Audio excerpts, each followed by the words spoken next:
Agensi Bantuan Kemanusiaan PBB bagaikan jatuh di tipe tangga di Perang Gaza pada ketika ini. 100 orang lebih kaki tangan agensi ini, UNRWA ini, UNRWA ini telah dibunuh oleh Israel.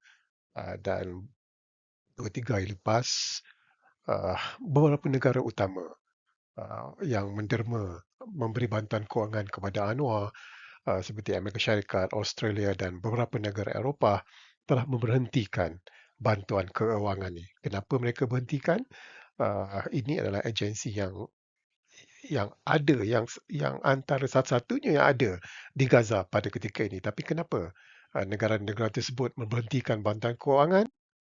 Adalah kerana ada tuduhan daripada Israel mengatakan pada 7 Oktober lepas beberapa staf kontraktor yang berkhidmat dengan UNRWA UNRWA ini bersama-sama dengan HMS dalam membuat serangan Oktober 7.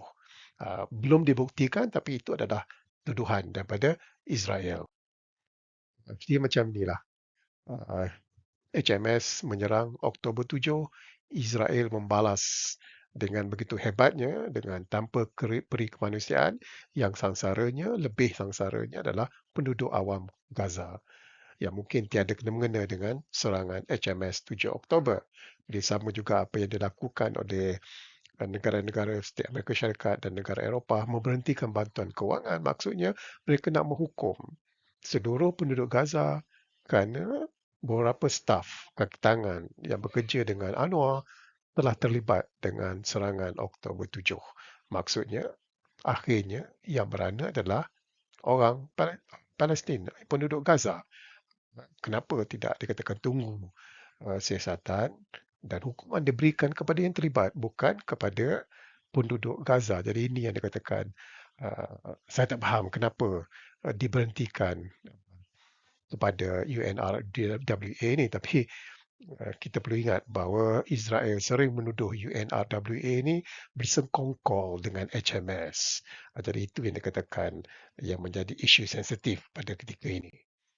Dan itu seperti katakan tadi tidak adil.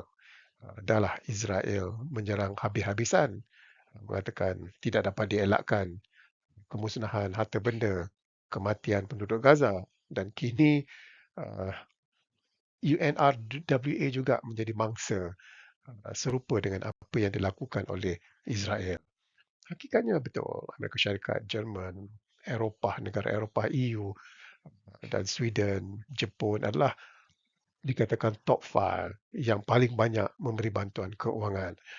Sebab itu dikatakan kalau negara-negara ini memberhentikan bantuan keuangan, negara Islam, negara Arab yang kaya perlu memberi bantuan kepada UNRWA dalam hal ini.